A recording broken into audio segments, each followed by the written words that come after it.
The Brandon Peters Show may contain explicit language and detailed plot points. For more information on the show, stay tuned to the end of the episode.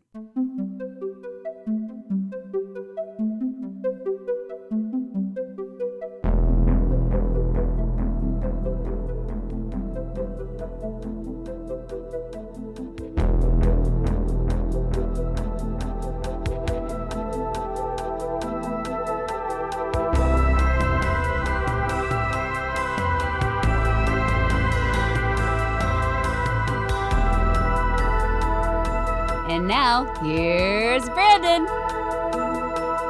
Welcome to another fun-filled week here on the Brandon Peters Show. Today features a discussion on the 1970 Russ Meyer classic, Beyond the Valley of the Dolls.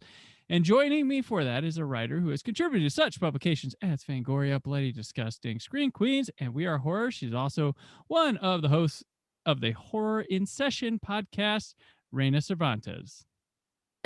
Hi, hello. Welcome. Happy to have you on here. Yeah, happy to guest on here. It's always a pleasure being able to break away from my own junk that I do. It's always different when you come out here like, oh, I have to answer the questions now. I have to. Yeah. Yes. I have to do the homework. No, I'm kidding.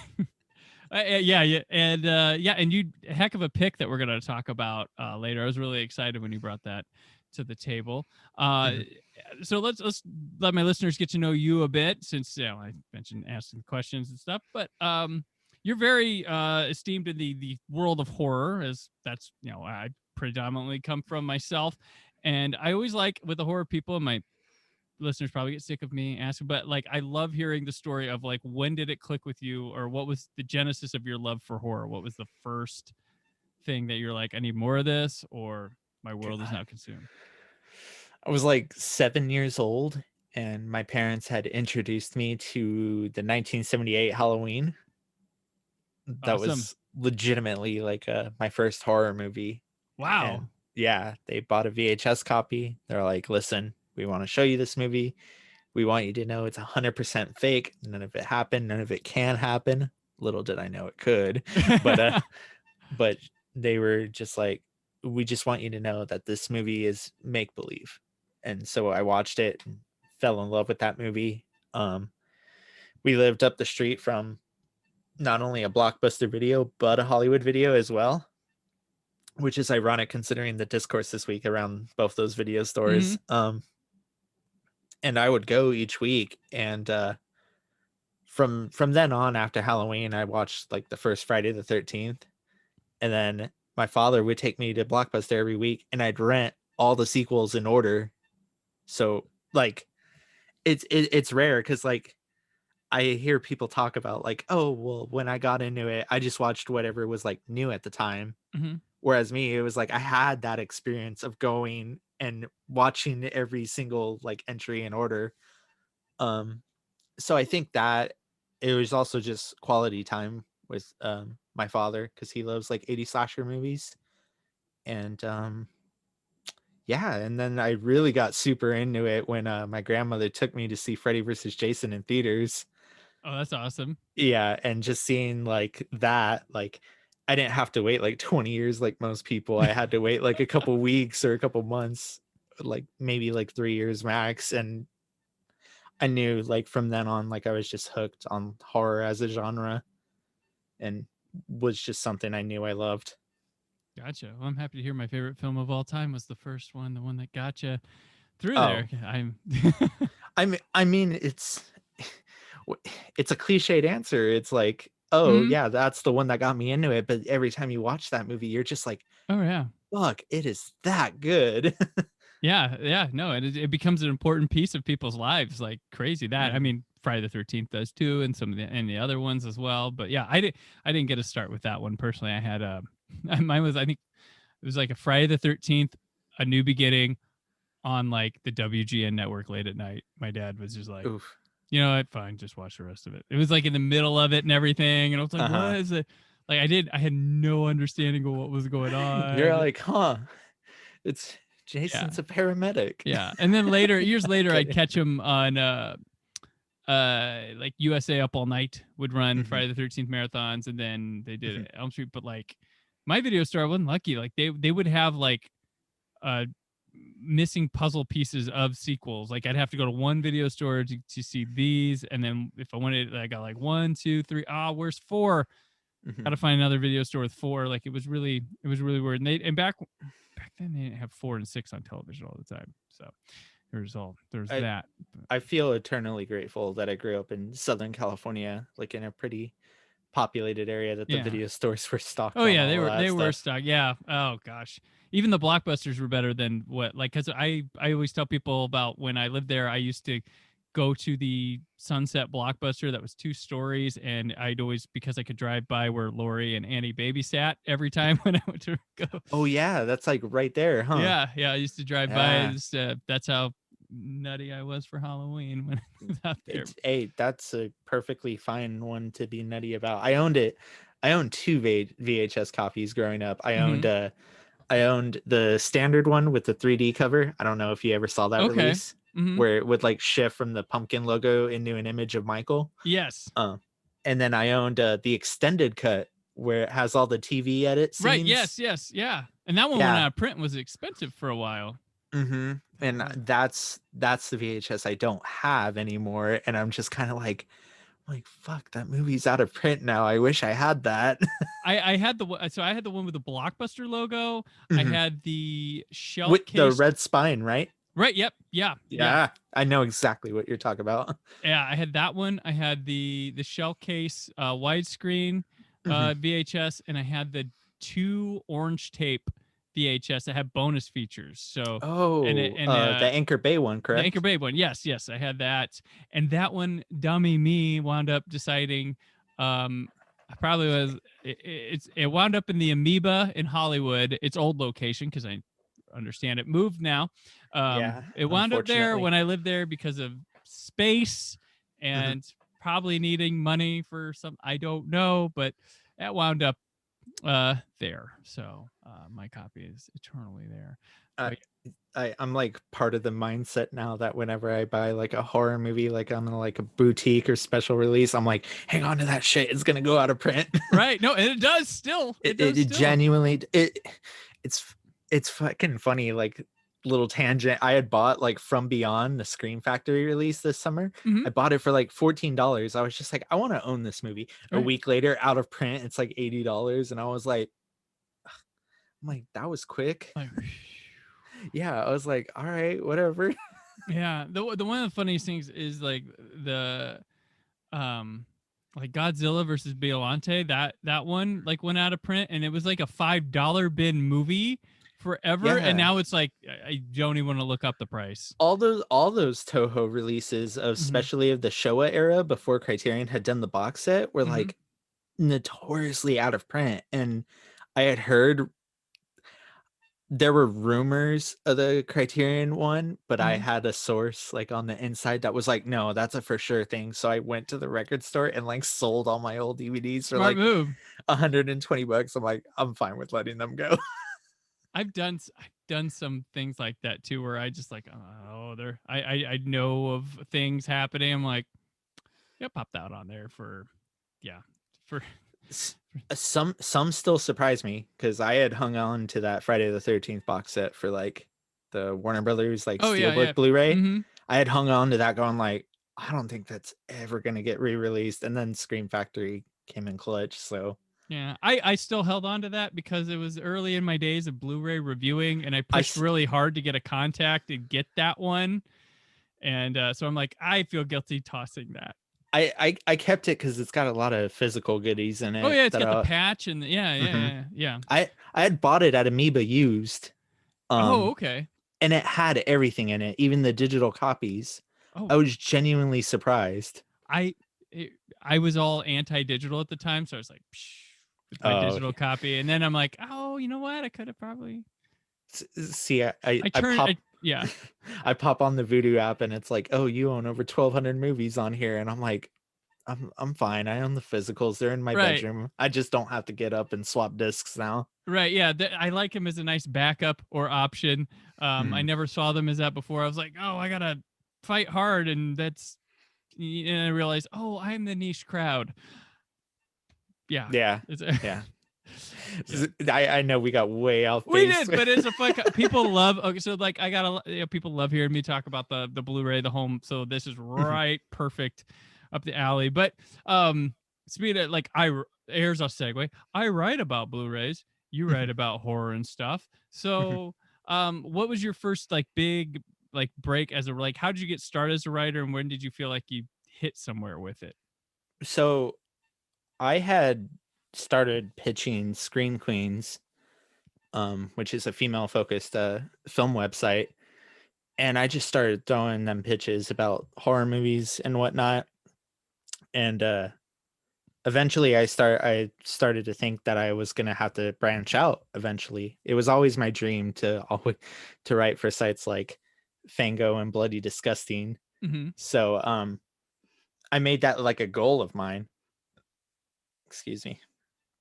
So Gaily Dreadful, a queer horror focused website, every year runs an LGBT like fundraiser. Mm-hmm.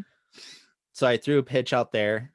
He published a piece I did on Sleepaway Camp, and that one got real good reception.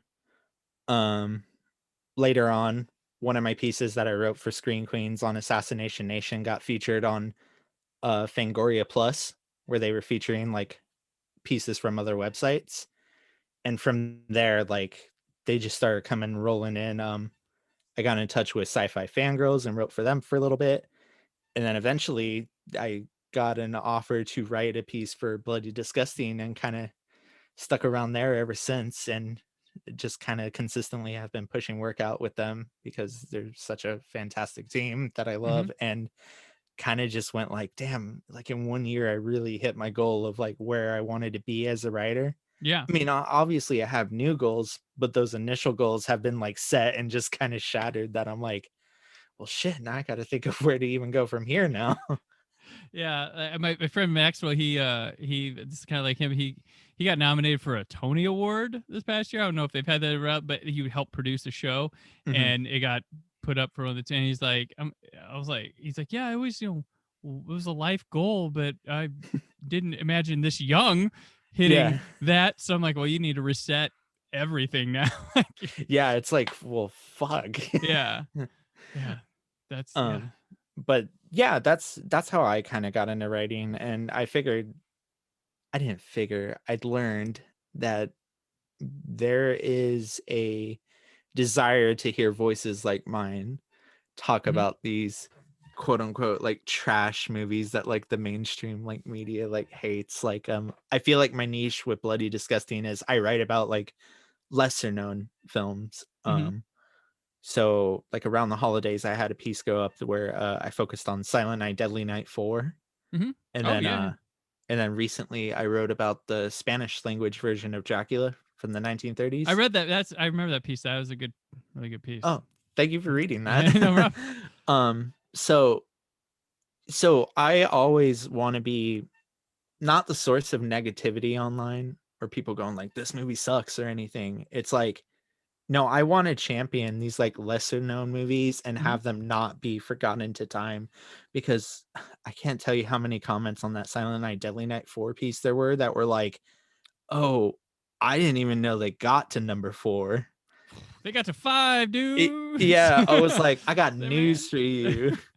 Yeah, there's a 5th one as well. They really need to get those 3 through 5 on a Blu-ray and some people in the back to talk to about them. That'd be yeah, because for that piece I had to seek those out, and as far as I can tell, the only like solid release, not even like a solid release, like a bare bones release, is that Lionsgate DVD that like is out of print that I randomly found on Best Buy's website for like $12, and it was like get it in 3 days, and I was like, okay. Now Yeah, it can take 4. It can take 4 if it's that price.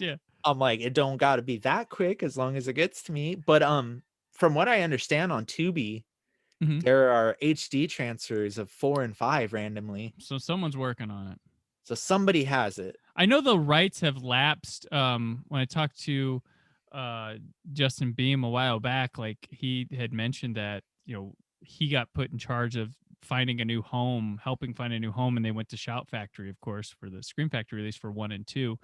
So Lionsgate's letting those rights just lapse. So somebody maybe Vinegar Syndrome pick them up or something. I would love for Vinegar Syndrome to like snatch those rights up and Mhm. just like release like a box set of 3 to 5. Yeah, that's what I mean. People they would, yeah.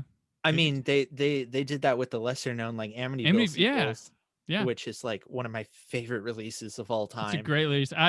It's about time. I grew up with that one. There was, Oh, I same. for The me, I it was the new release horror movie at the video store. I was like Oh, watching it's it. like once I saw like that those ones were getting re-released and Mhm. 1992 was getting like a new Yeah. HD transfer, I was like, done, take it. It Yes. don't even gotta have special features, just as long as it's in Oh, like HD and everything. yeah. Oh gosh, I love this, and I love that that's your aim is those release because while they don't have big audiences, they do have audiences, and you are putting a not to like grandiose your writing and stuff, but you're putting a piece of history there so that when people search, eventually find those, and they're going to want to read something about them. Whether Mhm. you're whether you could, if you want to. I mean, the history of looking up stuff about Marvel movies is going to be like, oh, that's a lot of people. But when you look up those, you're going to be Like popular source. like my Bela Lugosi Dracula piece, people are like, I didn't even know this existed. Where can I watch it? And I'm like, it's on the special features on your Blu-ray. Be like, folks, it has been known for Like, like you own a copy and you don't even know it. and 90 copies of Abbott and Costello Meet Frankenstein. If you own Oh a, my god, in that box set. I've I had them since I've had them on DVD. I even bought that single Blu-ray of that one. Like I have uh way too many copies in my household of Abbott and Costello Meet Frankenstein. like how many copies is in that box set? Like 2 or 3? It's I in think the Frankenstein and Dracula the section. only one that doesn't have it is like the Phantom of the Opera. Oh, Creature doesn't have it. Yeah, I want to say, yeah. Yeah, it's all over. I'm But like, why did they put doubles of this disc in it's here? because there it was a way that they didn't have to. They could just make a box set that has all the individual releases collected and the individual. Yeah, just the legacy collections just thrown into one sleeve. But I'm glad they all came out. That was so. I write on Weiso Blue every year. I write this Blu-ray wish list article, which is stuff that has never been released on Blu-ray in any country in Mhm.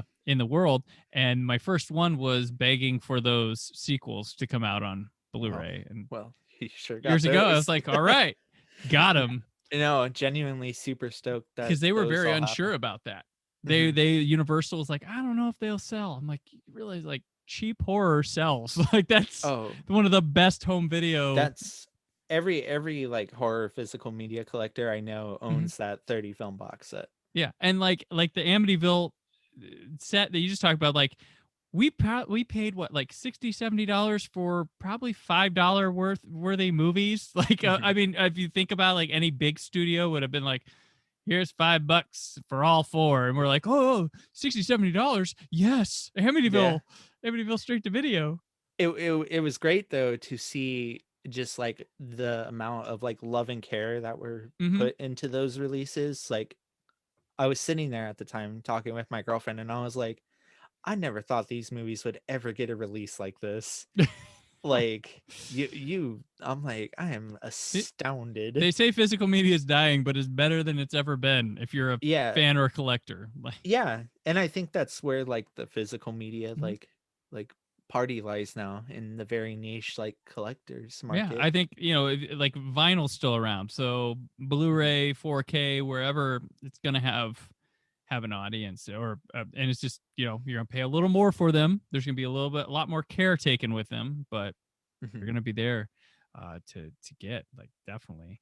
Um, this spun off of your writing back into home video again, but Yeah, sorry. no, I love it. Is there any piece that you're like proud, like most proud of writing or getting out there? It's like a seminal piece of yours that you've written. Probably the latest like Dracula one on the Hmm. Spanish language version. That one was really hard for me to write initially because it was going to be more of like a research piece on it, and kind of towards the end I was just like, no, I'm going to get personal with it. Okay.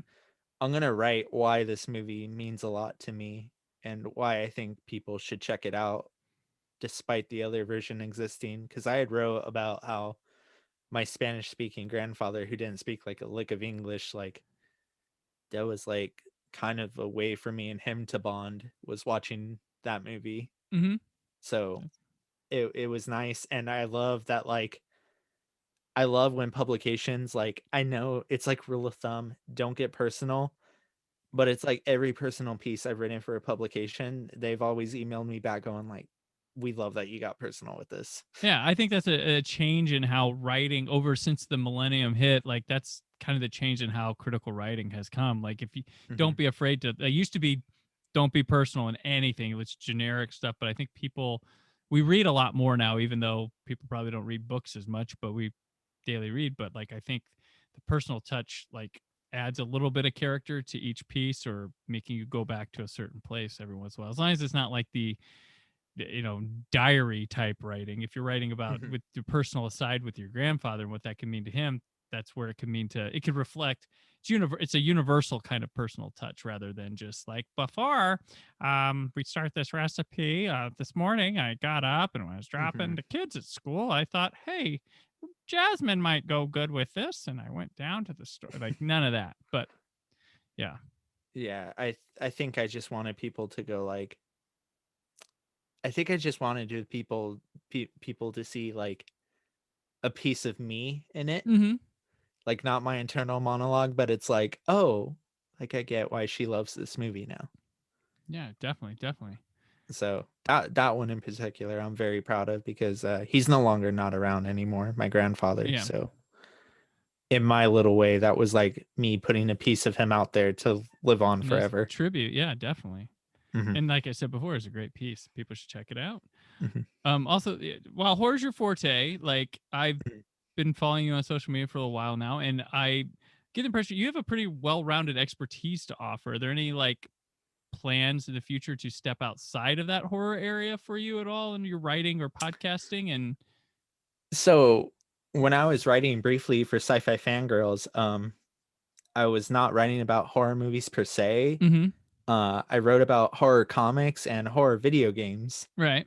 So that was going to be my area that I was going to branch out more into, to go like, yo, there's a lot of cool shit out there. You just got to really look for it. I'd like to get back into games writing eventually. I know right now there's like a severe drought in gaming. But I'd like to get back to it eventually. I mean, I bought a PS5 so that I could write about games, and then it's like Fangirl shuttered, and I was like, well, there goes that. Gotcha. And lastly, you have a podcast as well, Horror in Session. Do you want to share with people rather than have me poorly describe it? What it's about? Yeah. So Horror in Session is basically a classroom type podcast where I sit down with my co-host, who's completely new to the horror genre, like had seen like one movie before we started the podcast. And I sit down with her every week and I essentially just assign her a movie, and we watch it and we discuss it. The goal of it is to be like as little gatekeepy as possible. I know when she told me she was getting into horror, it was like intimidating. Like she's like, people get like mad when you haven't seen like certain stuff. And I'm like, yeah, that's not right. So I wanted to create this podcast where not only newbies could listen, but also like experts. Because not only are you getting like her perspective on a movie that she has like zero nostalgia for, you're also getting my take on it and a guest take. So pretty much like sometimes like I'll show her like a classic in the horror genre. I'm like, yeah, this movie's so good. It's so well regarded in the horror community. And she's just like, yeah, I've never really heard it, and nobody outside the horror community talks about it. Oh, And I'm like, fuck, it's a humbling experience. that's got to be crazy. Yeah. Oh man. Yeah. Yeah, So but it's nice to have like you can give her like context without being gatekeepy, and she can give you a like fresh take. Like that's a nice push I and see pull it. there. I see it kind of less as like teaching her and more of like guiding her through the Right. world of horror. Currently right now we're doing a huge series on like Universal monsters. So it's fun to show somebody who hasn't seen all these 1930s and 40s horror movies like for the first time, because because they're a lot of fun. Oh, they're so much fun. It's like, yeah, definitely a great So, universe. Is she enjoying them so far? Or? oh, she's loving them. Kind of our whole motif is based on it. Like our logo's based on like classic horror Mhm. film, and like our intro music is Swan Lake from the beginning of Dracula. Oh yeah, that's awesome. Yeah, The, so we're the beginning of Dracula, and I think it's the beginning of one of them. There's one theme they use on a couple of them. Like you guys, that's all you guys had laying around. It's all they have laying around because it was Yeah, public domain. right, right. I'm like, Universal didn't have to pay for it, so Well, they it was did. a top 40 hit right then, though. So hey, no. Oh yeah, people were probably hearing that on the radio and just breaking Jan- into dance, going like, "Oh, the Swan Lake track." Hand me No. my Cavassier, Janice. Let's go and dance. But, Yeah, yeah. Oh, but that's kind of my goal and intent with Horror in Session. It's like, it's a welcoming space, and I wanted to see more of that in horror.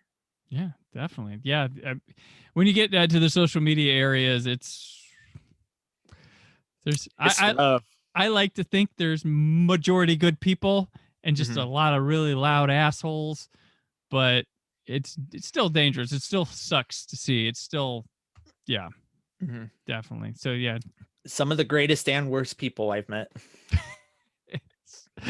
yeah, yeah, and some of them you see in person, not like that. Like, why do you become this person? Like, People see me in person, they're like, "You read about horror movies?" And I'm like, you don't, because I guess I just don't dress it. Like I'm wearing like a Birds of Prey shirt right now. there you go.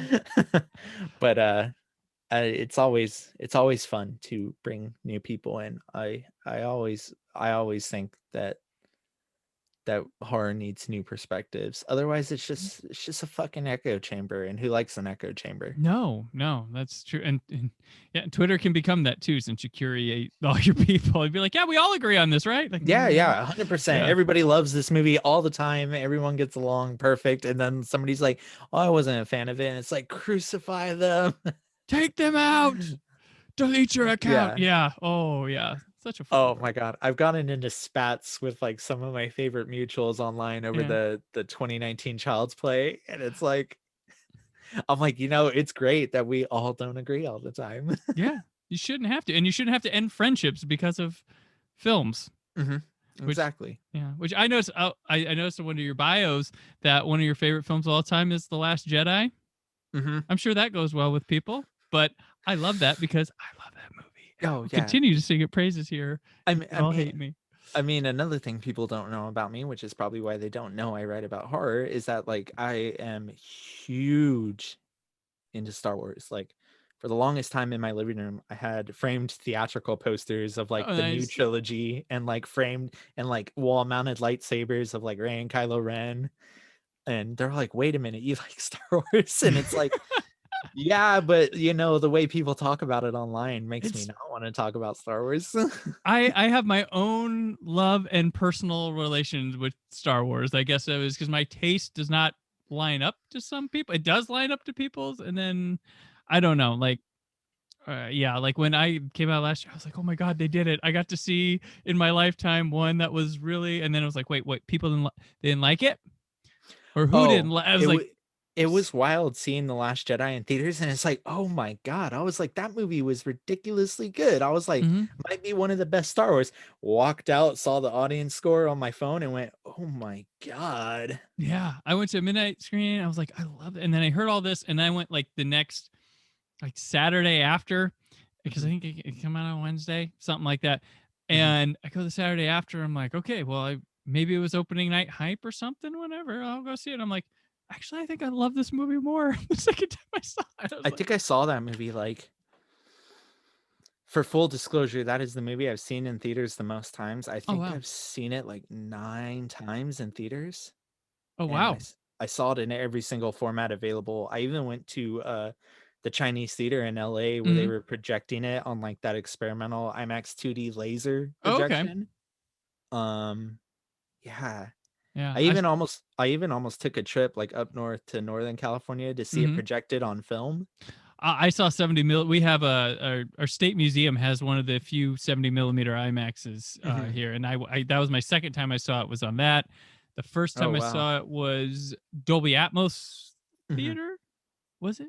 Yeah, Dolby Atmos theater was and then I saw a different kind of I can't remember the third time I took my, it was like my daughter was in preschool at the time and I was working from home and I was like, you know what, I'm gonna take a lunch break, let's go see The Last Jedi. You haven't seen it in the theater yet, so took her, we packed a lunch, we went and it was a nice little memory. Oh yeah. But yeah, I kept seeing it. And one of my best pieces I ever wrote was The Last Jedi.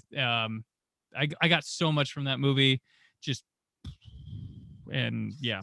Such a great movie. It's actually where I got my chosen name from. Oh, okay. There you go. Oh, yeah, there you go. Yeah, Makes sense. yeah. Makes sense. A lot of people don't know that. I That's mean, awesome. I've been a fan of that particular character since like Force Awakens, though. So, Yeah. but Awesome. I live super close to one of the theaters that has like 70 millimeter IMAX projection. Okay. Also, Hmm. I've only seen one movie there. Oh. And I saw Dunkirk there, Oh yeah. Well, that was all. Yeah, that's a. and mm, I almost refuse to watch that movie like in home media format just because I know like, oh, that's not going to compare. Well, that's how it was with Avatar, the James Cameron one. I saw it in 3D IMAX. Well, I'm like, I don't know if I really enjoyed my experience. And I'm like, I don't want to diffuse this feeling, and I was like, I still haven't seen it a second time. See, that's where this weird conversation about the theatrical experience dying like comes from, and I'm like, no, I'm like, well, I saw Uncut Gems in 35 millimeter before the pandemic, and it's like I would kill to watch something in 35 millimeter again. Yeah, yeah. Like I miss, like we have a this like about half hour south of me, we have a historical theater. It's like a historical monument, and they still show 35 millimeter films and stuff regularly. And I miss going down there, and they've actually taken this time during the pandemic to refurbish, like redo all their seats, because they restore things as they are accurate to the time. So the seats won't be like, awesome seats, but they'll be back to what they would have been like in like 1920s or whatever I think it was when that theater first opened. But So made for tiny people. tiny people, yeah, made for tiny people. Yeah, And because I'm sure you've been to the New Beverly in LA. yeah. And it's like those seats, I'll sit in them, and like by the end of it, I'm like sweating. I'm like, oh, these are the most uncomfortable seats ever. They're hard. And like Kluge Lager has sat in them for years and years and years and years and years. Yeah, we have definitely improved on seats in the theatrical experience. Oh, I'm seeing Mortal Kombat in Dolby this weekend with Oh wow. the recliners, and I'm like, yeah, we've done way better on seats. Yeah. Yeah. Yep. Oh, so good. And spacing. Yeah. We have this one theater that's like really small. It's just like United Artists Galaxy Theater, but the seats are like huge. Like you could make a little like twin bed out of it if you laid it back, and like the space between people is awesome. That's where I went to this theater in Portland, Oregon, where the seats were beds. Oh, okay. Yeah, I wouldn't go now post pandemic, but this was pre pandemic, and I had gone to that, and I was like, wow, watching Happy Death Day 2U was a different experience watching it in a bed. And then just I gotta be like her, waking up every so often. Yeah. I think my friend Scott Mendelson, he got to test out like, because he writes for Forbes or whatnot, he got to test out one of those like playground theaters where they're like, come see the movie and your kids play on the side, and he's just like, that sounds like a big no for me. Yeah, I think he said something. He got to test that out or whatever. He's just I want to try one of those 40X theaters. Okay, where it's got like the sides, where it's got like the motion seats, the misters, the fog and light effects. I imagine it's super distracting for a first time viewing, but ironically, the movie I was gonna go see it in just for kicks was Suicide Squad 2016. Oh, okay. Yeah. I was like, that seems like it'd be fun with all like the fog and rain effects. That would work. Yeah, as long as it's accurate. Yeah, but unfortunately never got to try that. I think that's out in like the Regal at LA Live Okay. out here in LA has one of those, and I think it's only like one of 4 theaters in the world that have it, and I think the other 3 are in like South Korea. Oh, okay. Yeah, Okay. so I know they're doing the one thing with like the screen going to the sides to try to engulf you more. That's one of the like. yeah, I think movie theaters will always try to innovate to keep Mhm. people going, but at the end of the day, I think just like 35 millimeter projection and like a comfortable seat is like all you need, Right. really. Yeah. Yeah. I think a little bit of a personal touch to the promotion in the lobby, stuff like that would go a long way. Like that's something that's completely disappeared. Like I always talk about when I saw Wes Craven's New Nightmare in the theater. Like my theater, we used to have this one's the Holiday 1, Holiday 2, big ass theaters. And like the in the glass window and stuff, they had painted Freddy's back, and they like had a like a mannequin thing dressed up like Oh, so they Freddy. went all out. Yeah, and things like that. And sometimes you would have people back in the day like dress up like a werewolf or something in the lobby, just like kind of personal, like showman, William Castle it up or something like that a little bit. We did that for the theater that for the AMC that I worked at when Endgame came out. Oh, okay. They had hired actors to dress as the Avengers and come out and like hang out in the lobby. Um, obviously for something as big as Avengers, they do stuff like that. Right. But I think even like little touches like the way that ArcLight would just like introduce the movie, Yeah. it's like that just adds like so much to the experience that I don't think people realize. Well, ArcLight was always clean. They always Mhm. got you through on time. They did the get in your seats, and just when it, yeah, the way they'd come out. I've seen theaters try to emulate that introducing the movie, but you felt Mhm. like the ArcLight person was knowledgeable. Like Mhm. the other people, like this is Babe Pig in the City. It runs this Mhm. time, blah, and they walk out. The ArcLight was like, oh, are we gonna get a Q&A or something before the movie? It's like it just So, really. so my last ArcLight experience was I went and saw Uncut Gems in 35 and Mhm. double featured it with Little Women in 35. Oh, Little Women probably look really good. And it's like, yeah, I was more excited for Uncut Gems, but then I Yeah. walked out of Little Women in 35 going like, wow, I might have liked that more in 35. Yeah, like that Like that was photography is like astonishing in Little Women. So Mhm. yeah. And like that one, like so for Uncut Gems, we had got there late, so our seats were kind of near the front. Mhm. But for Little Women, we had bought them at the same time that we bought Uncut Gems. So Okay. like we got seats near the back, and we were so close to the back, we just hear the of the projector, Oh. and I was like, "Fuck yeah!" Well, yeah, well, the theater I was telling you about, you can kind of hear it, but you can hear the little bell go off when he has to switch reels Oh sometimes. yeah, So that's yeah, really cool. yeah. The ArcLight, um that the what my like my last movie I ever saw there was Quantum of Solace that was long ago. Mhm. But my first when it always have a special place in my heart because when I first moved to Los Angeles, I moved there with my backpack basically, and I was living in this house um in Hollywood. And that night I was like, I'll just go see a movie, something comforting. And I went to the ArcLight and I saw George Romero's Land of the Dead. And Hell yeah. I'd never seen a movie with an LA audience before. I'd never, and it was so different. So, and I was like, I'm going to love it here. Like it made Yeah. me feel comfortable that, and I don't think I'd ever seen a movie by myself. Mhm. And I went there and I said like, I just moved here today. And the person at the ArcLight was really friendly. And like the best seat in the house in any theater is N22, just so you know. N22. So I Mhm. would always pick O or M22 because if I wanted to chance myself not having people around me, because I'm like, I can't be the only one who knows N22 is the best seat in the house. So I would always Mhm. pick O and M or go a little away from the 22. But yeah, so So I actually just lied.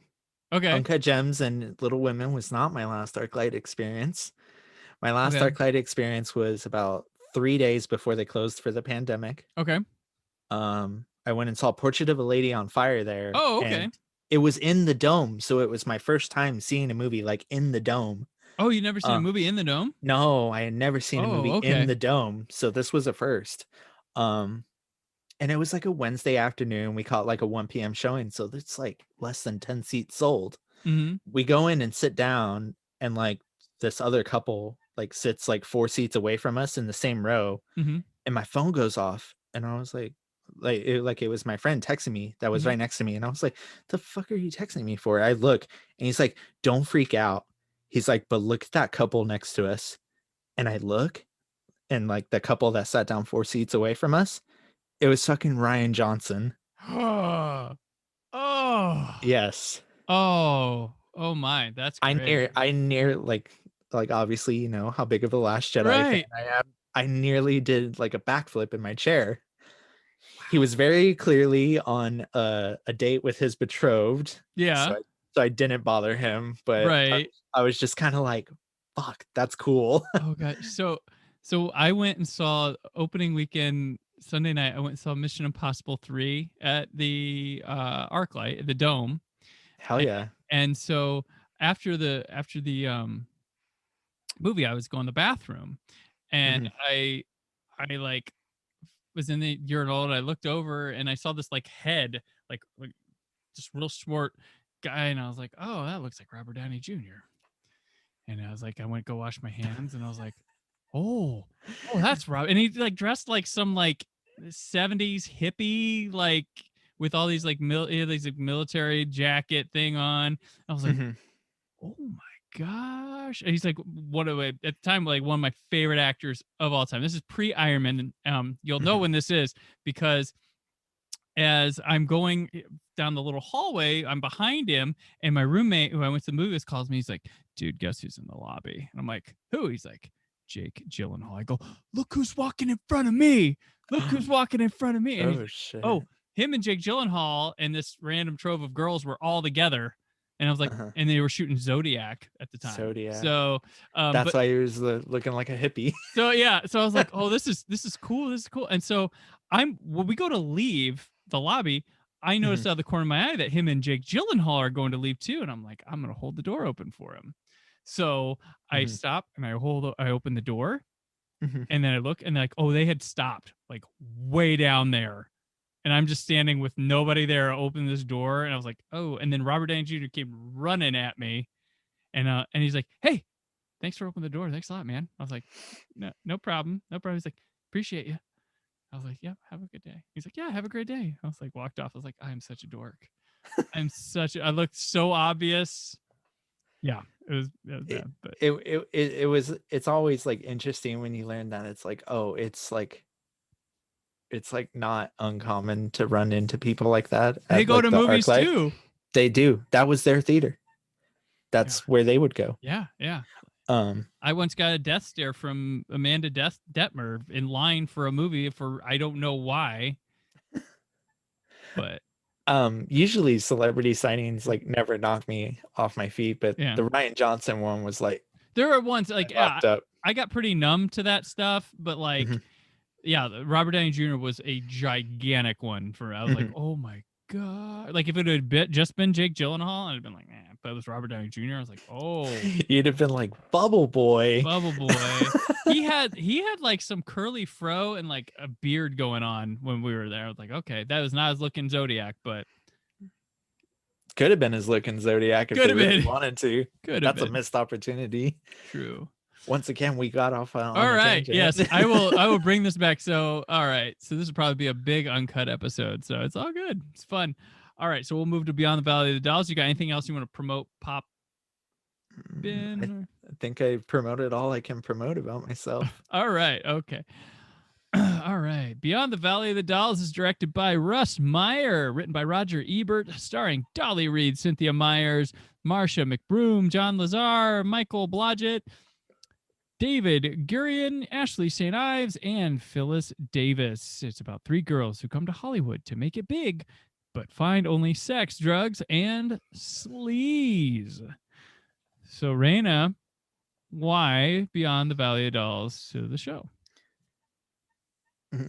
Because it's the true and total definitive definition of camp. I also like showing people this movie because I feel like it shows a big side of Roger Ebert that not many people got to see or know about. Right, definitely. That's what I mean. When I first saw it, it was because I had seen his name attached. I'm like, what? What? He wrote a movie? Like we used Mhm. to not have this information as easily accessible as before, so this was kind of like a trivia bit. Now it's kind of with him, but Mhm. had you seen the Valley of the Dolls beforehand or at all? So I own both of them on Criterion. Of course, yeah. And Valley of the Dolls is still in its shrink wrap. I haven't seen it. You haven't seen it? So I watched it for the first time for that. Like I had never seen Valley. I've seen Beyond, but I'd never seen Valley of the Dolls. Mhm. And this, while it has to legally deny being attached to that movie at the beginning, they very much are thematic sequels, though Mhm. one is camp, the other accidentally camped. It's camp. Like one was intended to be a satire and a comedy, the other Mhm. did not. And it's interesting in its own right. It's not as good as this movie at all, Mhm. but That's what I heard. Yeah.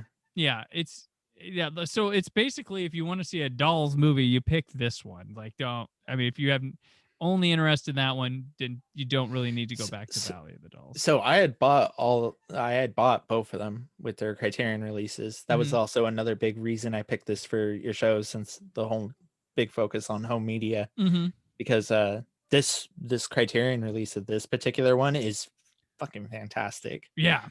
Probably like one of their best releases, I think.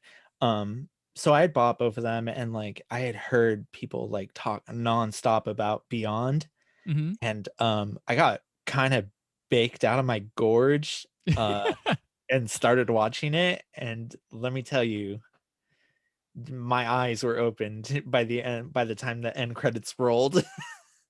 uh Right. And there's a person that was interviewed talking about someone who like talked to somebody who tripped watching it in the theater, and they're like, when your head came off, it rolled like right in my lap. yeah. Like, yeah. It's pretty great, because I feel like most movies try to be camp, Mhm. but are not. Right. And this one is like genuinely camp without trying. Yeah. um I think like people like look at Russ Meyer's name and expect like just kind of like a cheap like skin flick, because Mhm. it's kind of what he was known for at the Right. time, and the movie is that, but it also carries this artistic merit and weight along with it, Mhm. because yeah, I could sit here and talk about how like it's camp like all day, but it's also just a genuinely good movie. It's very well made, it's Mhm. shot. um Listen, the story, it don't matter, but it's still got a good one. Right. Right. It plays like a parody of itself, almost a Yeah. really smart one. Yeah. And I think a lot of the times when it comes to like something strongly satirical, Mhm. many of the first generation audiences it goes over their head and they're like, oh, it's just Mhm. a bad movie. It's like, no, no, no, no. And it's not somebody looking back and going, well, we intended it to be bad. No, it was always supposed to be. And Meyer is sort of brilliant in the fact that, or he knows the right thing of everybody needs to play this like Shakespeare. Like that's how we get through this. Nobody winks, but um, it's said that the cast thought they were doing something serious, but later on, then they're like, "Oh yeah, we knew it was a joke." But I don't see that in their performances. They are very genuine Mhm. with how they are. So either they're just brilliant performers, which we know they were not at the considering. I'm not dissing them. Just at the time, they were Playboy playmates, and just you look at the credits for all these people, they don't have many. Um, but It plays a lot like a non-horror version of Scream, in a way, okay, yeah. that like you're getting this cast of like nobodies at the Hmm. time, um and just kind of throwing them into this satire that like at the time people are like, is this satire or is this just a bad movie? Right. And then like you said, like the generations later on look at it and it's like, oh no, this is a smart as fuck satire. It's a great midnight movie. Like Hmm. definitely pop on late at night. I think the biggest star in it's like what Charles Napier, who shows Hmm. up towards the end. Like that's the only guy you've probably seen in a lot of other movies. Yeah, Um, it's definitely a good, it's a great group movie. oh yeah, it's Like a hangout movie. Yeah, definitely. like like um like I said, it's not one where you have to be like consistently like paying attention to the story. It almost plays like set piece after set piece, Right. Yeah, and definitely. it's super smart. It's also like a parody of the Sharon Tate murder, and it was like 1 Yeah. year after it happened. Right. Yeah. Well, they're like, and she was in the first one. So Yeah. it's definitely a controversial thing. Like, the end was inspired by the Manson murders, but I don't think it was meant to be devious at that. It was just of the time they kind of. I think it was like trying to poke fun at the culture surrounding it, like Mhm. of like, oh, like you see this movie and you totally see the inspirations that got carried over into something like Once Upon a Time in Hollywood. Right. Right. And it's like you watch them back to back and you're like, I get it. I get it now. But and to me that's what has kind of the lasting power. It's just it's astounding that it got made. Yeah. Yeah. And it's weird how more normal this movie would be for when it came out than it would be today. Today it'd be like, oh my gosh, look at this extreme thing. And back then, with Mhm, like Meyer had done that Vixen movie, which was mhm, like far more sexual than this. And I think people would be more worried about the sexual nature of this movie than the violence, which the violence was the big deal back then. There mhm. wasn't so much the sexual stuff. Uh, It's also like weirdly like the oldest like NC-17 rated film. yeah, Like it was it's still X rated. when it came out, and they had to Yeah, change. They X. changed it to NC-17, but yeah. Yeah, like still NC-17. Like on the back of the Criterion like Blu-ray it says Hmm. NC-17 and I'm like, Right. "Wait, what? This never got like resubmitted?" Yeah, it's tame. It's really, yeah, I mean, it's really tame to what, I mean, compared to what we have now. But Yeah, it's not like a hard R. I mean, the violence does get pretty wild at the end though. right, yeah, yeah, it gets. I mean, there's definitely the beheading, stabbing the guy at the beach, gunshot in the mouth, in the head. Mhm. That poor girl. Like, oh my Yeah. gosh. She's like, And it oh just my like god. kind of comes out of nowhere too. Yeah. And I wondered, like, so, like, I don't know. Ebert in the 80s gets a bit conservative in his values and stuff. And I'm wondering if because she's the character that had an abortion, he was okay to do that with her in the script. But I don't know. Because I'm thinking this is probably 1969 Ebert writing this. And Mhm. then in the 80s, I just remember him with all the horror movies and how in the sex comedies, how he would be very prude, nun like with those, with his reviews and stuff. And then here you have a woman in the film, has an abortion, uh, enters a lesbian relationship, and then she gets killed. She doesn't make it through. The rest of Mhm. the friends do. They have it's See, that's an interesting take because Ebert even horror-wise notoriously loved satire. right. Um like he liked Motel Hell. I saw Hmm. somebody posting about the other day. Um so a part of me thinks like he was very well aware of Yeah. what he was putting together in this. Hmm. As far as the conservativeness comes, Hmm. it's probably there, but he probably didn't realize he was putting it there. Possibly. Like Possibly. Yeah. it was just like it's just like when you when you write something, like write down like personal thoughts, Hmm. and then somebody else takes a gander at it and they're like, "Oh, you wrote it like this because you feel this way." And it's like, "Oh, I didn't even think about that." But Just yeah, I like when people are guess. like, oh, I hate when things get political. I'm like, everything's political because you live in it and you write your experience. It Exactly. influences anything. But I don't want to tack that on Ebert because I'm talking about I just want to bring it up because it's interesting because the older Ebert and the younger Ebert I've grown up. You're two different people. You're not Mhm, exactly who you were back then. Like, mhm, so he might have just shits and giggles. That was who was in the house, so she got shot. Or I have to kill one of the friends. She winds up over here. It may be that simple. But thinking of how his views were in the 80s, like I wonder if it was their a hair too. But I don't know. The film is free with its sexuality enough that I wouldn't think it'd come down on that conservative mhm. mindset. But Yeah. Yeah, it's hard to look at this movie and like kind of think anything conservative, but that's a super interesting read that you brought up mhm. that I don't feel like most people do bring up.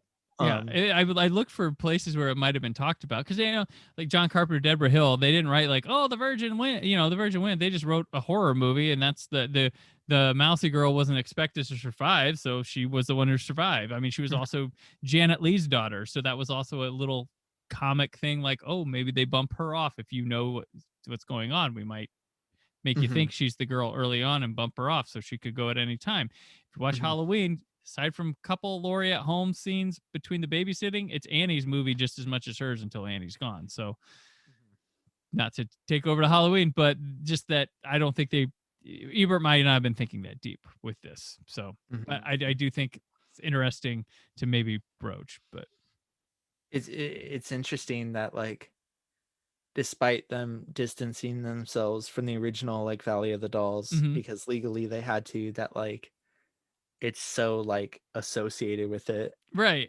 Like when Criterion released them, they released them together. Right. Yeah. Yeah. Like and they're same time. thematically the same. I mean, they picked out, they saw the movie and they go, okay, well, here's what makes it. So we'll just do something like that. And it really is sequel-ish to it. One's about movie stardom. The other's about,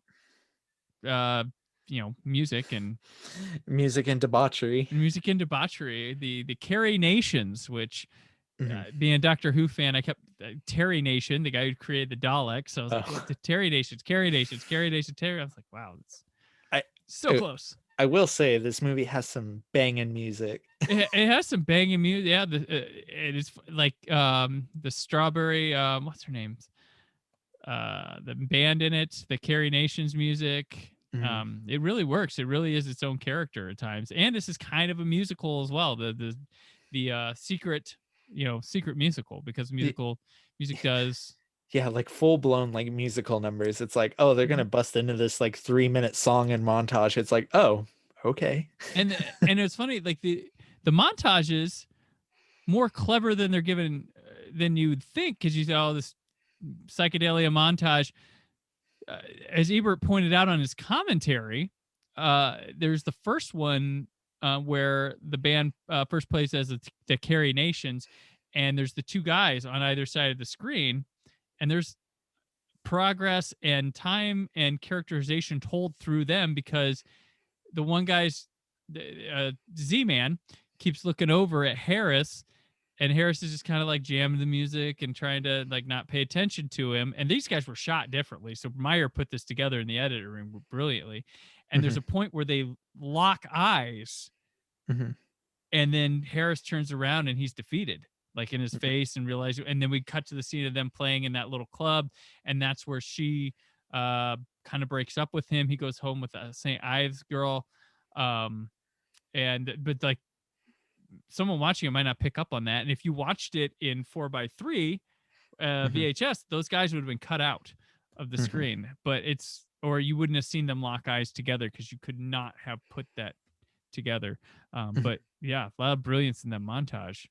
And that's where I feel like a lot of the storytelling like excels in this movie, is that like, it's not like vague, but it gives you just what you need, and then lets you run away with it almost.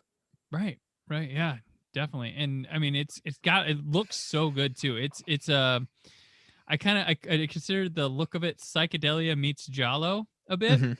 Everything's in focus. Meyer liked to keep stuff in focus, so everything, and the color is just top notch. It's really beautiful to just look at.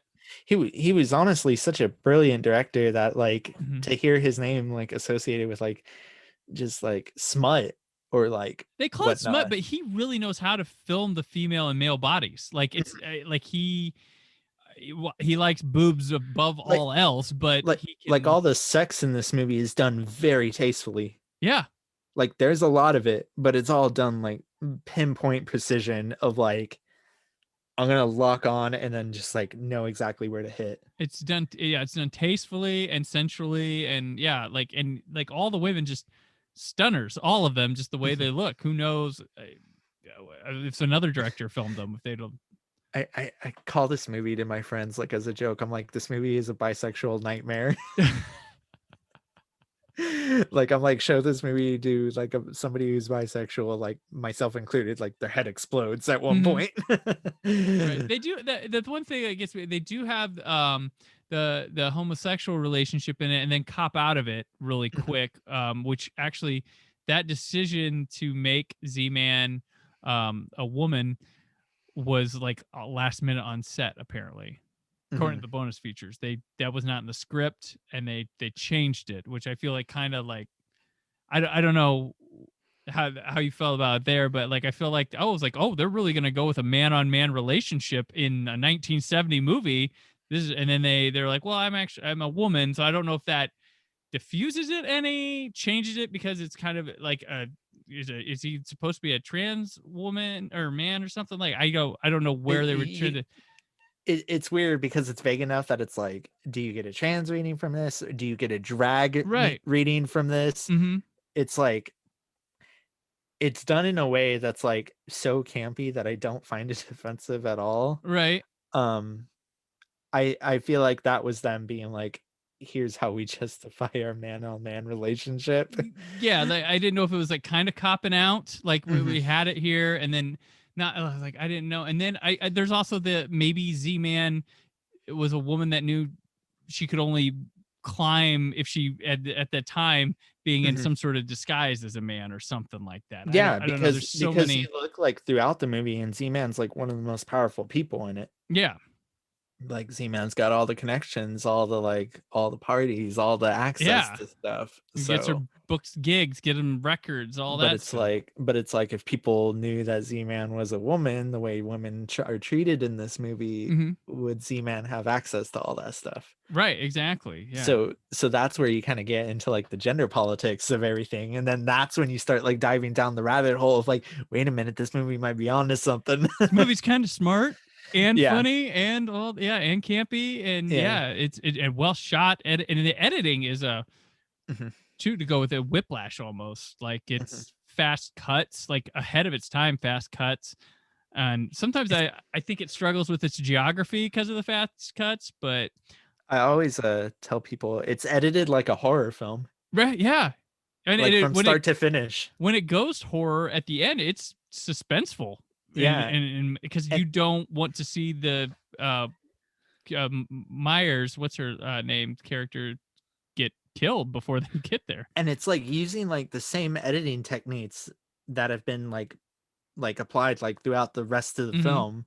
So it's like, oh, theoretically you think back on the rest of the film and it's like, oh, this was like kind of shot and edited almost like a horror film at the time. Yeah, definitely. And it's got the trope of starting at the end and going back and catching up to itself, which you won't realize at all. You'll just think there was some crazy Hollywood thing at the beginning, and then you get to the end, you're like, oh, this is where the best way of doing that. Oh, this is where we started. Okay. Yeah, 100%. I think my biggest fear with this movie is it fading into obscurity. As you know, 20th Century Fox owns the rights to this movie. This ain't one Disney's gonna be all happy about. I don't think Disney is ever gonna re-release this one. I think once the rights lapse that Criterion, I think that's it. Yeah. Not unless they change their mind and release a double pack with this and Myra Breckenridge, but that's a conversation for another day. We have hope. They are putting out Speed and Heat on 4K Ultra HD. So I'm like, okay, they're doing something over there. But were those in the works before they fully took over? And they're like, let's just put some money out there. Those movies are also like the safe bets. Right. Those movies are the ones that's like, as long as people own like a machine that plays movies, people are going to buy Heat. And Speed. I didn't even think they'd go with those though. That's the thing. I thought they were swearing off 4K unless it was Marvel or Disney Princess, or I don't even Pixar. remember the last time I bought like I bought like the unholy trinity of like the last of the 20th Century Fox like Blu-ray releases of like Jojo Rabbit, Ready or Not, and I actually managed to find and acquire A Hidden Life on Blu-ray. Oh yeah, wow. Okay. Which everyone's like, oh, I'll just wait for the Criterion for that one. And I was like, I don't think that one's gonna happen. Right. But I thought like Warner Brothers would never lend out stuff, and now Criterion, Scream Factory, like they're so never say never. But that only changed within the last year, right? Because aren't they 2-3 doing years away ago. with the archive line? No, So there's been a lot going on with that. What they got rid of was the WB shop. The WB shop and Warner Archive are two separate things. There's also, so Amazon is now the front for WB shop for Warner Archive. Warner Archive is a sect of print on demand titles. Well, although the Blu-rays aren't BDRs, they still do a small press runs of them. So that's why you'll find them going out of stock a lot, because they'll need to press more. Amazon is an approved Warner Archive replicator. So anything you go BBC stuff that's on demand, or Warner Archive, things like that, Amazon has its own facility where they can print those and put them out. So is a site called moviezing.com. They also are approved with that. So they will also have those. They just took down the storefront. They're going through Amazon. It's probably saving money there. But as far as I know, they're not getting rid of. I still have contact with my rep, and they haven't told me anything about shutting down shop, because they have a laundry list of restorations that Warner constantly goes for, and they might as well put out a cheap Blu-ray while they're at it instead of just streaming. So I don't see that line dying. Watch tomorrow, we'll get news that it's shut down. It's shutting down tomorrow. But that's the thing, because like everybody freaked out with WB shop. I'm like, that's not Warner Archive. That's where the main place where you would buy. That's just the shop. But now it's through Amazon, and my review copies now have been coming like the week they come out, rather than like sometimes I get them like a couple weeks before they come out. Now they come out so I'm like, okay, that's because of the change. But all the Thin Man movies aren't on Blu-ray yet, and they're restoring all of them, and because the second one just came out, and then but I think they'll be around for a bit. I can't see them shutting down that, and it's very popular too. So and for the longest time, like, I'm all for like preservation of like movies. For the longest time, Beyond the Valley of the Dolls was like inaccessible. Right. It was like an out of print 20th Century Fox like DVD up until recently when Criterion got it. And that just kind of like leads me into the conversation of like these lesser known movies. It's like there has to be a better way to preserve these and make them more accessible. Yeah, rather than on and off of services. Yeah, rather than another re-release of Speed and Heat. Right. Yeah. Exactly. Yeah, these are the ones I definitely care more about. These ones that you got to keep alive somehow, and like every time, like even if they come out bare bones, I'm like, I have to review them. I have to give them a 0 on extras, but I'm like, the extra is that we got it. Like that's where I've come to now. The extra is that you can buy it. The extra is that a Hidden Life Blu-ray exists. They made like 10 copies, but they exist. Yeah. So I mean, yeah, that's the thing. And this movie luckily has a Criterion. Hopefully they can renew I know those licenses tend to go for like 5 years is like the minimum, but I know some are starting to lapse. I know Rosemary's Baby just lapsed. Yep. Paramount's like, hey, we're going to do that ourselves now. Are they? They're putting out. Yeah, they're Rosemary's Baby and Don't Look Now are getting like these like $8 bargain bin type Paramount releases coming out soon. So. I always wonder how the masters are going to be on that compared to Criterion's, because Criterion you think they have to? Yeah, they have to okay those masters with Paramount. That's why a lot of times you'll see like a Shout Factory release and they're like, why didn't they do anything? It's like, because they couldn't get approval. Because they couldn't. And so when they release them, those are the masters for the studio as well. So see, I'm all for like, oh, we're just gonna take the Criterion master and release it for like $8. Right. Yeah. That just gets more people to get it. The important thing is having the movie. Like that's like when is having it preserved. Yeah. Because especially in the horror community, like I was talking about earlier, like From Beyond just went out of print. It's like there are a ton of horror movies. Like this last year, like Shout Factory alone had like a bunch of titles go out of print. Like Texas Chainsaw 2 went out of print. From Beyond obviously went out of print. Right. Slumber Party Massacre 2 and 3 notoriously been out of print. The Sleepaway Camp sequels as well. Yeah. I did not know that until recently. Like it sucks. I don't know why those maybe they're not as big as sellers as we think, but I found out why those went out of print. oh, So the ones that have been going out of print are MGM. okay. Or MGM Shout Factory re-releases, Mm-hmm. but they were MGM licensed under 20th Century Fox. Oh. So I was like, fuck.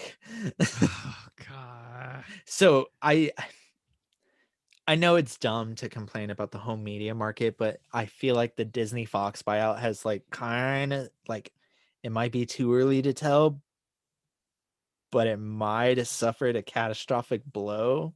Oh, all that because people got acquisition. excited about Wolverine high-fiving Shang-Chi. Like that's I was like, you guys, I'm like, I don't think you realize there's a lot more at stake than that. yeah, it's so much more than just, oh, we got these Marvel characters back and all the Star Wars are under one roof. It's like that's nitpicky stuff. Like that is not.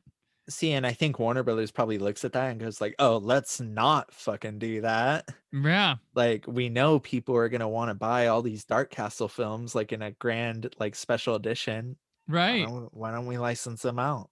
Yeah, and I mean, they're seeing the benefits from them. The one of the ones I think should open up with Lionsgate. They've been very hard no on that, and then they had their Vestra line, and then that is dead, and then alive, and then Like it died, and then it came back as like budget Blu-ray titles that were really pretty well done. But I have both of them, and yeah. I was looking at Shivers, and I was like, this was $11. Yeah. I was like, how? They used the cheap plastic case, and then but then I bought Maximum Overdrive, and that was like 30. Yeah, I know. Yeah, and they have the same amount of like quality bonus features. I'm like, would you like I was genuinely confused. Like I was like tweeting out, I was like, y'all might want to buy these because these are like stupid cheap and like just as good as like previous releases. Right. Yeah, I did. Yeah, that and Shivers, and then nothing. And I've heard they were working on the Wraith, and the Wraith on Tubi has a HD transfer. I did that it was one of my episodes a few months back, but like I'm like, what's the hold up? People will buy these. Trust me. Yeah, Lionsgate is that they're also the reason that we haven't ever got a Scream box set that has all 4 entries, because I believe Stars owns and Anchor Bay own the rights to the first 3. Well, yeah, that was the first 3. So there was when Miramax or something, Miramax and Dimension busted out of Disney, but broke out. So the rights went like this place called Echo Bridge bought a lot, Lionsgate bought some, and then Scream 4 was a Weinstein Company movie with the Dimension logo. And I think now they finally got together, but no one put out a set with it. I think they're all under Lionsgate somehow, which Lionsgate owns. Lionsgate owns Stars, who had bought Anchor Bay years before. So it's like Lionsgate, Stars, Anchor Bay. Listen, Lionsgate, you got until January to release a good Scream box set. There you go. I think they'll dip it into 4K. They'll do a. I think they'll do something with the new movie coming out, but it sucks that it takes like a new movie to get like releases. Yeah. And then it's like you look at stuff like Beyond the Valley of the Dolls that didn't get a release for like years, and it's like, who is like there are companies like trying to save these movies, but the ones that are owned by these big studios, they're just letting die. Like Disney's not ever going to re-release Myra Breckenridge. Yeah. Well, and one of the dangers too is the Shout Factory and Anchor Bay are getting more prestigious titles offered to them. And so when do the smaller ones get left in the dust with the attraction of putting out big name titles? Like, I mean, Anchor Bay has been putting out like their Pitch Black. They've got Legend coming to them. Shout Factory, of course, did a Deer Hunters 4K Ultra HD debut. Like Universal didn't want to put that out. That one seemed super odd to me, that I was like, why didn't the studio do this? That'd be like somebody putting out like The Godfather in 4K, but it's not Paramount themselves. Severn Films presents The Godfather. Like, which The Godfather in 4K is gonna happen. Oh, it's next year. Yeah. Oh, is it confirmed already? Yeah. For the 60th anniversary. I'm a huge Godfather fan. 60 years. So is it the 60th? So I will buy like 50th. every release of those movies. Oh yeah, I love them. I enjoyed watching the new cut of Godfather 3 a few months back. But yeah, Yeah, that was crazy that one happened. yeah. There's a randomly like, oh, Yeah, okay. just like, oh, Francis Ford Coppola like in pandemic like finished a new cut of Godfather Part 3, and it's like, wait, what? Where Sure. did that come from? Yeah, like, oh, okay, thank you. And it's like they let him do that, and they let him do the final cut of like Apocalypse Now on Right. 4K, and it was like, where is all this coming from? I'll take it. Yeah, I'll take it. But it's these lesser known movies, Yeah.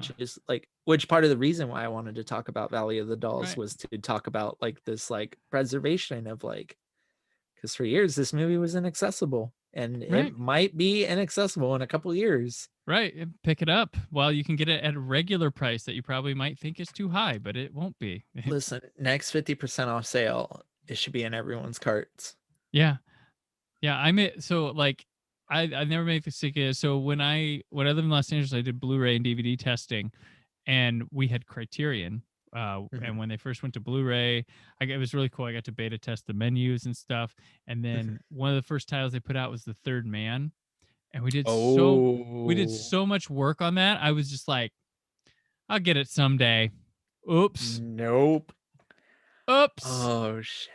Oh, there's a lot of movies like that I just would give me. I'd see them in my sleep because I worked on them so much.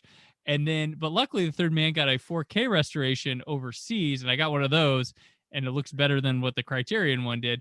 But that was years of going, oh my gosh, eBay, does someone have it for less than $130? See, I lived in Phoenix for a little bit, and the record store I went to, they used to have all the high value items like in a glass cabinet. Mm-hmm. They had a new inch shrink wrap copy of Man Who Fell to Earth. Mm. And I was like, and I looked at the price tag, it was like $300. I was like, oh. Just because it's listed for that doesn't mean someone's paying for that.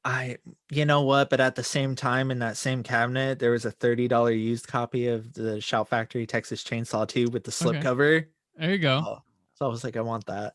Got it. And that's out of print now. Speaking of like rare movies, like lesser known movies, out of print stuff, with Beyond the Valley of Dolls, and this one got a Blu-ray release I was excited about a couple years ago. Have you ever seen The Apple? I haven't actually. So no. This narratively, this Beyond the Valley of Dolls reminds me of The Apple. It's kind of got but it's a science fiction musical, but it's very much it's about a little like duet couple that enter this futuristic competition that's skewed for this band called like the BIM to win all the time. They're the biggest band, and it's for some people, and they fare well against them, so they get welcome into the company of the BIM and producer people, and they kind of like, it's like the girls in this movie when they go to that party in LA, and that's their lives forever change from that moment because they all meet someone there and they all start going. There's, I guess, Harris too, but he's more of a result of the Kelly's actions. But they go to this party, this couple, their lives forever change. Like she gets really involved with the music with BIM. He wants to be true to his music. She starts seeing this guy from the BIM people, and he's just winds up alone. So this is Valley of the Dolls in space. It is. Well, it's not space. It's Earth in the future. Oh, okay. But still into that idea. And it's got some wonderfully awful songs and dance choreography in it. So you know what I almost like compare Beyond the Valley of the Dolls to, like, also as well. I almost like take out the drugs and the sex and the violence, and it's also like Josie and the Pussycats. Yeah. Yes, definitely. Yeah, very much so. Very like much right so. Down to like the female band in like a satire movie, like making fun of like this big lavish like lifestyle industry. Yeah, for sure. Yeah. And it sounds like that with Josie and the Pussycats and the Apple. You just kind of see like that lingering effect that like Beyond the Valley of the Dolls has. I mean, I think Nicholas Winding Refn has gone on record saying like Beyond the Valley of the Dolls was like one of the main inspirations behind the Neon Demon. Oh, okay. Yeah. And Tarantino obviously loves this movie. You look at Once Upon a Time in Hollywood and see that. Oh, yeah. Well, I think also like to your point here, like with those later movies, like this movie, the look of it is so specific of his time, like so in the moment stylistically and technically, that a period piece made to set in this area would like making this movie like now to make it then would look almost identical. Like I think it's Mhm. that strong of flavor that Mhm. you would not be able to tell the two apart. Yeah, it's aged like that well. Like Hmm. you look at the Criterion restoration of this and you're like, man, this looks like a movie that could be made today.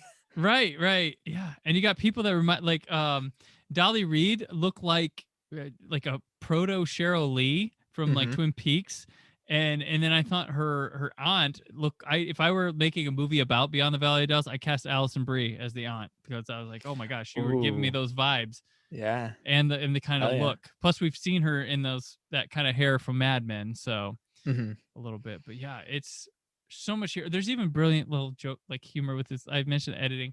There's a part right after the one gets the abortion or goes to the doctor and it cuts to the one pouring the pancake batter into the frying pan. And I was like, oh my. You're like, that's terrible that I'm laughing at that. It's a dark satirical humor, but oh my gosh. I was like, okay. Yeah, Okay. it's good. It's a movie that very much knows what it is and like wears its heart on its Right. sleeve. It it's a genuine piece of filmmaking. It doesn't feel like they were out to impress anyone. Right. And It was if you ever it, wondered what happened to those 60s Robin and Catwoman costumes, they make an appearance in it as well. mhm. Like Lots of stuff. it's such a b- best Batman and Robin movie. Oh my gosh. Oh, and then we were talking about the Manson murders, but Mhm. Ebert said he based the Z-Man off of Phil Spector, who he never met Phil Spector, just off the thing is Phil Spector. And Phil Spector actually killed someone, your Lana Clarkson, who was in the Deathstalker movies and stuff. And so that's kind of oddly prophetic. I always say that like Hollywood has open secrets. Yeah. Oh, yeah. Like when like the Kevin Spacey, Bryan Singer stuff came out, it's like when I moved out there, that was a shocker to find out. That was like 2005, and I'm like, people D- aren't doing anything about these yeah, things. They're like, you well, like the Hollywood Reporter, like Scott Rudin piece. You're like, I'm like, I lived in Southern California my whole life. I heard that years like ago. everybody. You talk to anybody at USC about Bryan Singer, they know someone abused by it. Yeah. Like it, I was like, So yeah, I like to think that like Ebert probably knew something that we didn't, right, um, or that people at the time just knew something that he didn't. I right. mean, so yeah, I'd like to think that like Ebert was not dumb. He was like No, he's genuinely like was one of the smartest voices in film criticism. right. He's somebody who's like growing up like following his film criticism. He's somebody that I miss very dearly like to Hmm. this very day. And it's I think he knew what he was doing.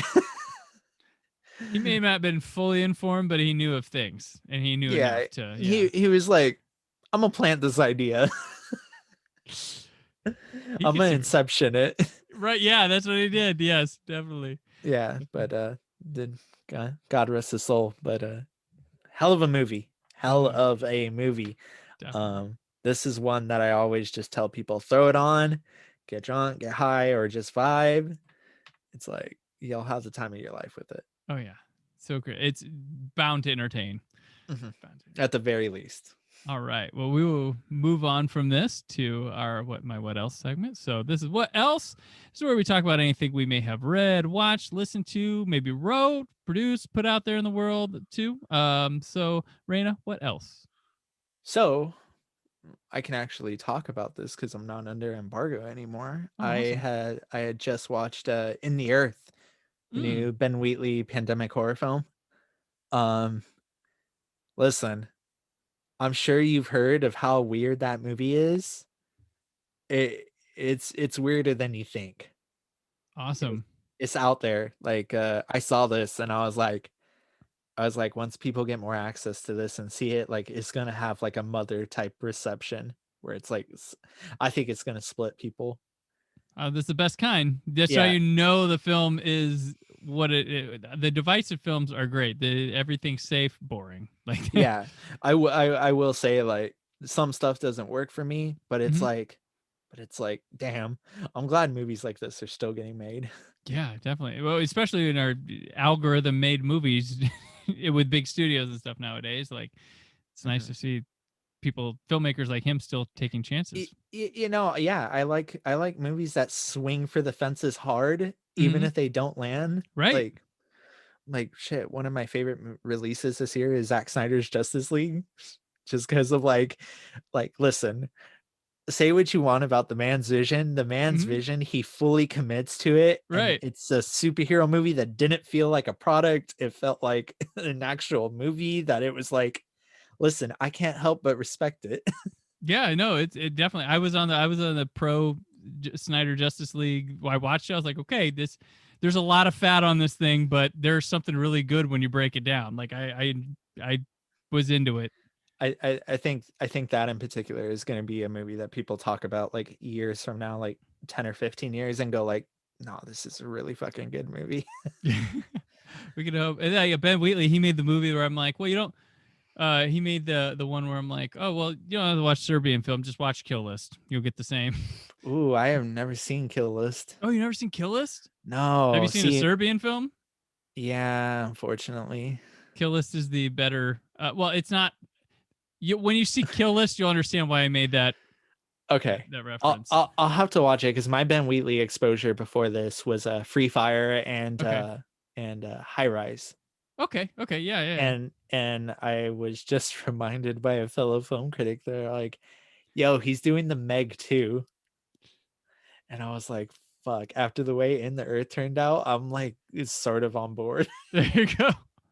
I didn't even see the first one, Oh, you did? but you already got me hooked for the second one. There you go. Yeah, I'm there. I'll do my research. We'll get. Um, my what else? I'm gonna bring up because sometimes when you watch, I do what else? Mention one thing, can't watch it all. But Invincible on Amazon.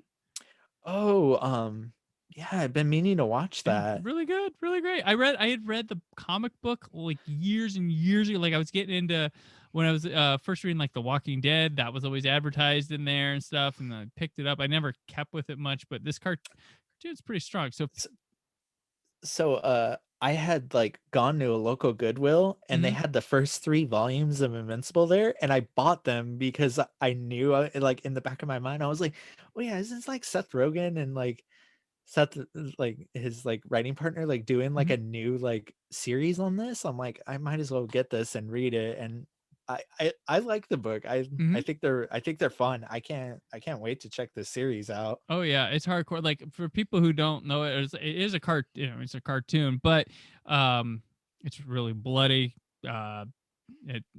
Really adult. And if you like The Boys, this is right a good companion piece to that. So I know a lot of people like The Boys, and that's a good companion piece. But it's really fun to watch every week. I think they dropped the first 3 episodes like when it first started, but I watched it. I was like, yeah, this is really good.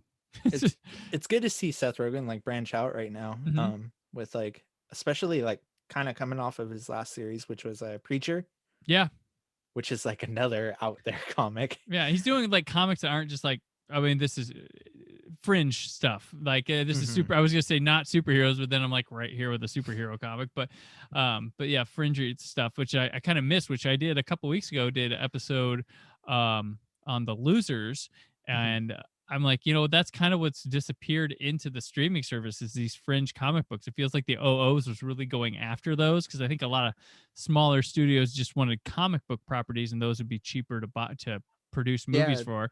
And like now those have floated into streaming services or e- television. every studio wanted their Sin City.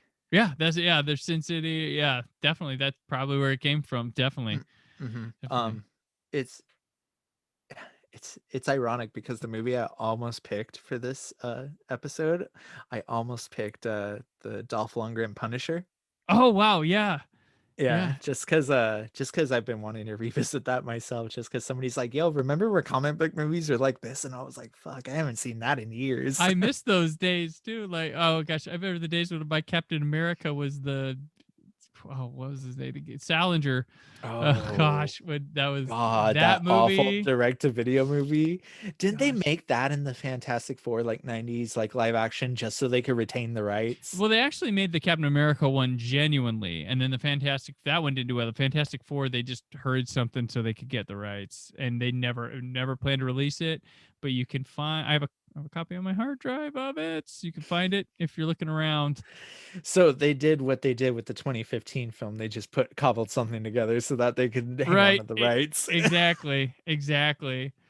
Oh man, comic books. Yeah. Comic book movies. Comic book movies. Let me rephrase that. Gotta love them. For real. All right. Well, thank you so much for jumping aboard, Reyna, and bringing such a terrific film to talk to the table. There's so much to talk about. Like, I didn't even look at my notes most of the time. It's great. So before we go, where can people find your work and keep up with you online? So you can find me on Twitter and Instagram at JFC Doomblade. You can also find my writing published pretty regularly at Bloody Disgusting and ScreenQueens.com and a couple outlets that I can't really say yet. And you can follow my podcast Horror in Session at Horror in Session on Twitter, and we are available on Apple Podcasts and Spotify Podcasts. Excellent. And I'm on Twitter and Instagram at Brandon4KUHD. Written work on whysoblue.com. There's more from the Brandon Peters Show this week. But until then, always remember to keep the positivity in your online film chatter. Thank you for listening. The Brandon Peters Show is a Creative Zombie Studios production. Produced by Brad Shoemaker and Brandon Peters. Written and edited by Brandon Peters. Announcer vocals by Jessica Alsman. Theme song by Metavari. Web design and show art by Brad Shoemaker with Brandon Peters. All music and clips featured in the episode are property of their respective studios, and no infringement is intended. Additional information on this and other episodes at BrandonPetersShow.com. For any inquiries, press opportunities, or sponsorship, contact mail at BrandonPetersShow.com. The show is available on Apple Music, Spotify, or anywhere podcasts are found.